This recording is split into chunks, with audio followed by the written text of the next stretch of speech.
Don't just live for tomorrow, or just live in yesterday. Just be glad for all you have that's in today. Hey everyone, Connie here, and welcome to my blind reaction to Shaman King 2021, Episode 4. So, we're here with another episode, and before anything, I think I've mentioned it before, but as you guys know, hopefully, I pre-record these episodes the week before, on Fridays. So, I want to show something off here. See that right there? I got my COVID vaccine. What the fuck did I just say? I got my COVID vaccine, not vaccine. I don't know what that is, but yeah. First shot. I have to go back in 3 weeks. I've heard some people have felt like some drowsiness and some just feelings of minor sickness and stuff with the shots. More notably with the second shot, but I've heard some people have felt it with the first as well. I haven't felt much of anything from that. There is a little soreness around the injection spot. It's definitely a little sore there, but that's about it. Like it doesn't like really hurt. It's just a little sore. Um, like I can move my arm like this without any trouble. um, and that's gonna go away like within a couple days, basically. I was told. Um, and I haven't felt like any sickness or anything. Like I still have a little bit of stuffiness in my nose just from the slight cold I had earlier in the week and everything. But that had already gone away and everything, so it's just a little bit of stuffiness in my nose, which that always lasts longer than anything else with a cold. Luckily, everything else is going great, though. Everything else is fine. I feel fine in every way, so that's great. But that being said, I don't know how the second round is going to go because again, apparently that's supposed to be a little notably worse, but we'll see. We'll see. Um, Still got a few weeks to wait for that though. So in the meantime, uh, we're just going to hope for the best and go on with that, and hopefully nothing goes wrong. So yeah. But on to Shaman King. So last we left off, we had our next big shaman fight with June Tao, or Tao June, whichever way you want to say it. Um, I believe it said June Tao in the original dub, which is what I originally watched. But here it was like Tao June, just because of the way names are said and everything in the East. So, yeah, it's just, I think it was just a translation thing when the original came out. Um, but either way, we got to see her use her Jiangxi puppet and eventually end up working alongside him mutually rather than forcing him to work for her. And so far, each of these episodes has been that kind of thing where it's like we introduce a little bit more plot, a little bit more depth to these characters, but we also have like our shaman of the week kind of thing going on, which I have no issue with. I have no real problem with that kind of thing. Um, and I don't think it's being done poorly here. I think it's actually being done very well, but it's very acknowledgeable that it's that kind of formula to it. So as long as they do it well, though, which they are, that's what's important. Um, so based on what I remember and what we kind of got with a little bit of that preview we saw last week, we should be getting back to Rio of the Wooden Sword. So that means some fun stuff is coming. I can't wait to see how they portray Tokugero in this version. Like, I assume the original didn't stray too far from how his character is, or any of the characters, but still, it's been so long since I've seen the original Shaman King from 2001 that it's like I really, really don't remember every little detail and every little character, and I remember enough to where I can like I know who Tokugero is if I'm getting the name right, though. I know who I'm talking about. And I remember his personality to a point. But I'm just wondering like what it's gonna be like in this new iteration. That's all I'm saying. Um, and pretty soon we're gonna be getting the likes of Faust and all, who I am very much waiting for. Definitely the one I'm most excited to see again. Um, but yeah, otherwise, like I don't know what kind of other new stuff they're gonna show here, or I don't know what other kind of big stuff they're gonna continue to push towards the plot. I guess we're just gonna kind of have to see because each episode so far has been kind of integrating that kind of stuff in, where it's like, oh, this is gonna be important later, or this is important now, in a way, and it's like, okay, this is big plot stuff. Let's explain more about the Shaman King itself, himself or herself or whatever. You get the idea. Let's explain more about the Shaman King as a title and as a position and whatnot. And let's go through all of this kind of detailing to add depth and intrigue to this story that we're building. And I like that. I like seeing that. So we're going to get into this. Hope for the best with this episode and see if I am correct on where this is going. So when the screen fades to black, pause this redirect and go to the description below. Follow the link to the reaction, and after you watch it, come back here to the redirect and resume play. Because after it fades to black and then fades back in, everything from that point forward will be my afterthoughts and will contain spoilers to the episode. So that being said, thank you so much for tuning in, and I will see you at the reaction. And we are back, and we'll begin with spoilers in 3, 2, 1, now. So I looked it up, because of course I'm going to look it up. I said I would look it up. And I was right. That was Wataru Takagi, the voice actor for Tokugero, who I found out was actually the original Japanese voice actor for Tokugero in the 2001 anime, which, again, I watched the dub growing up, so I didn't know that. I wouldn't have known that. But that's so perfect for him. You may have seen him. He's in my top 10 Japanese voice actors list that I recently put up on the channel. He's the voice of Okuyasu from JoJo's Bizarre Adventure, Part 4, Diamond is Unbreakable. He's the voice of Kaiman from Dorohedoro, and multiple other roles in that same kind of vein. He plays those kind of characters, so it makes so perfect of sense that he would also play Tokugero here. And it's like, oh, it works so well. And he's clearly showing, like, I don't know how his performance was in the original Shaman King, because again, I watched the dub. But he's clearly showing that he's really having fun playing this character. Playing him again in this one. So I am super hyped about that. I am just all kinds of good with it. But let's actually talk about the episode as a whole. So yeah, this episode was what I thought it was going to be. Ryu of the Wooden Sword is possessed by the spirit of Tokugero the Lizard, a bandit from around the same time as Amida Maru.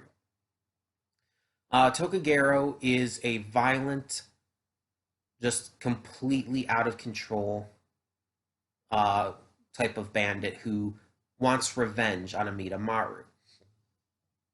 And so, in order to get it, he has been first, like, kind of wandering all around and watching Yo and them. So, having decided to possess Ryu was kind of his way of Like, oh, I studied this, I looked through this, I analyzed my opponents. This is the perfect person for me to work through in order to get my revenge. And it shows that Tokugero isn't just a kind of meat-headed type of bandit. He does think things through. He does plan out his attacks. He does have a sense of combat intelligence to him, to where he's willing to spend all that time watching his opponents and analyzing them in order to gain the advantage.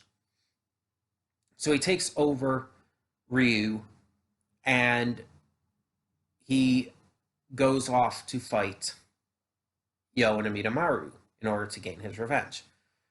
And at first, he seems to have control of the fight, using Manta as a hostage and everything, using Harusame as a weapon, as well as a kind of bargaining chip to keep Amidamaru from truly being able to fight back.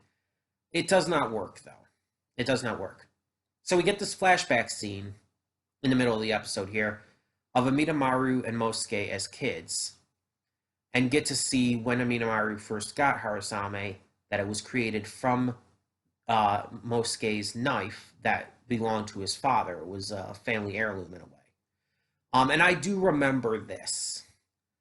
I don't remember all the details about it from the original on like how it was presented in comparison to this version, but I definitely do remember the entire thing with turning the knife into the sword. Um, so that is definitely something I don't remember if it was as long of a scene in the original. I don't remember all the details, but it was definitely a thing at least. um, so we got to see that and got to see the importance of the sword right before Amidamaru and Yo destroy it. And this episode has a very big message in it. And to a degree, all these fights have had messages to some point regarding how to treat people, how to connect with people and whatnot. This one is definitely the most, you could almost see it as goofy, because it's like the message is basically the power of friendship. It's silly as hell, but it's done well. We see, even though the possessed Ryu stabbed Muscle Punch, even though he was forcing his friends to act in horrific ways that they normally wouldn't, they still cared enough about him to understand that, one, it wasn't actually Ryu doing this, and two, they understood that Ryu would never do that kind of thing, and that they needed to help stop Tokugero once they saw what was going on and everything, in order to save their friend. And yeah, it's definitely a magic of friendship kind of situation where it's like, in the end, friendship saves the day. Like literally too, because when Tokugero possesses Yo, it's like just that trust and everything that Yo put in him literally stopped Tokugero from being evil. It literally turned him around. And it's goofy, it's silly, it's over the top, yes. And of course, the entire thing about love or friendship literally saving the day, like the power of friendship literally turning Tokugero around, is so fucking goofy. It's so fucking goofy. But again, it's done well. It's believable here, because we know that the bonds between a ghost and a shaman matter, that it's a legitimate thing in this series. We've been shown and told this already. So it doesn't just come out of nowhere. It doesn't just feel like that goofy friendship saves the day kind of situation. It feels like a natural progressive step from what we have learned before. And seeing how Tokugero truly did want that kind of connection with someone was done in a very subtle but likable way. When he's talking about his mother, he's talking about having that his mother sacrificed herself so he could eat during a famine, so he could eat her, which is really creepy and gross. But still, you could see in the way he spoke about it and the way he talked about his mother that he did love her greatly and that he hated that she had to sacrifice herself in that way for him and that he didn't want that. You could see something he didn't take pleasure in. It wasn't like some kind of like sixth sense of like enjoyment that he got out of it. No, you could see that that actually was upsetting to him and that he only did it because it would keep him alive and it was his mother's dying decision. And we see here that revenge isn't what he truly wanted here. It was companionship, that he missed his mom, that he wanted that kind of relationship again with someone. He just didn't realize it because he had spent his entire life jealous of those people who had others around them to care for. He spent his entire life alone, fending for himself, and so that's all he knew. So he didn't even understand that he wanted companionship. But in the end, thanks to Yo, he is able to see that for the first time. And we see at the end, he talks about the idea of friendship and looks over towards Ryu and his gang. And it's like, oh yeah, it's clear where this is going. It's clear what's going to happen with Ryu and Tokugero here. And it's awesome. It's a great touch because it's also now the second time we're seeing the case of a toxic relationship between a shaman and their spirit turn positive. First with June, her relationship turning positive with Jiangxi, allowing him to work with her on a more mutual level, and now with Ryu and Tokugero, instead of Tokugero straight up just possessing him in a very invasive way, they're now going to work together and kind of bring in the best of both of their just ideals and viewpoints on things. Tokugero's strength, his slyness, his intellect. Because again, we do see in this episode, he does have some level of intelligence, at least in terms of battle. But also Ryu's heart. We see also in this episode, it does focus on how much Ryu has shown care and love for his friends. How he takes care of them and truly wants the best for them. Which is why they didn't even believe that it was him when he changed and attacked Muscle Punch and all.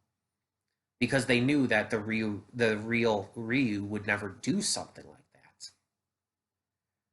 Because he's too genuinely good of a person. He, like, they even said in the episode, it's like, you wouldn't steal anything because it would make your mama cry. And it's like, that's actually really fucking sweet. That's actually just genuinely a sweet idea. And it's great to see that. It's great to see that even though he tries to act like this big tough gang leader, that Ryu of the Wooden Sword is actually just a nice, genuine guy who just wants the best for his friends. And yeah, I love it. This is what I loved about Ryu in the original series too. His heart. Like a lot of the different characters have these different traits that really help them stand out, and that is Ryu's heart. He cares. Even if he tries to hide it sometimes. But I'm excited for what we got next, because it looks like we're about to have a rematch with Ren.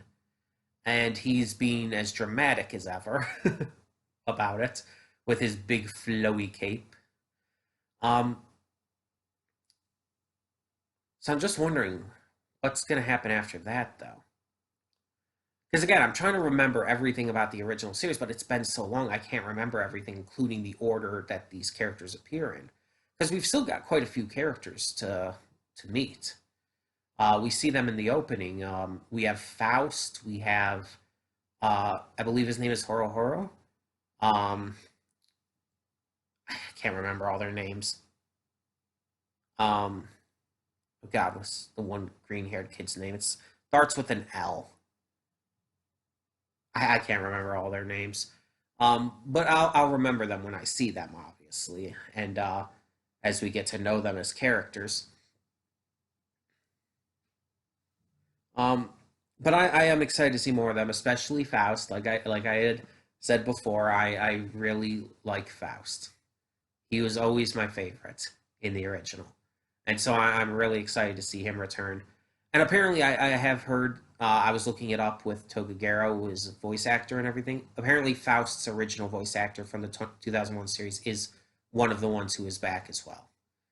So again, I don't know what that voice is because again, I only watched the dub, but I'm interested to hear it. Maybe I'll recognize it. It's always possible. I mean, I recognize Wataru Takagi's voice right away, practically.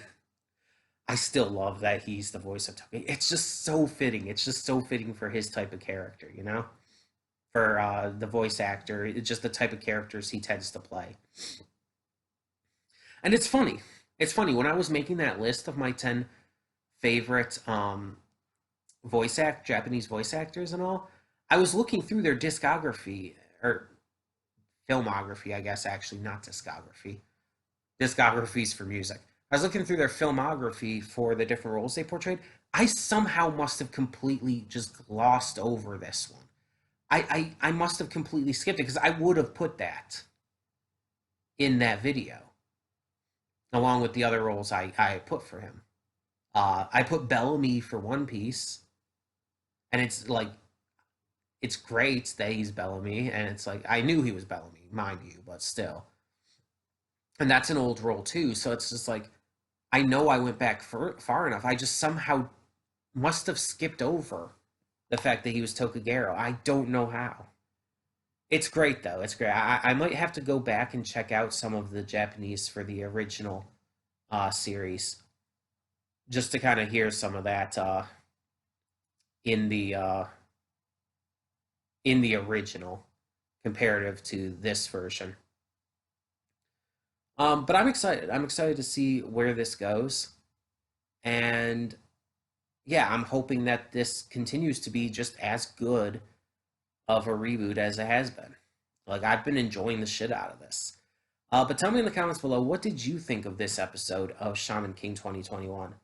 What did you think of Tokagero and Ryu of the Wooden Sword and just everything they did with that in this version? Um, and yeah, thank you so much for tuning in. And for now, I'm Connie and I'm signing off. See y'all next time.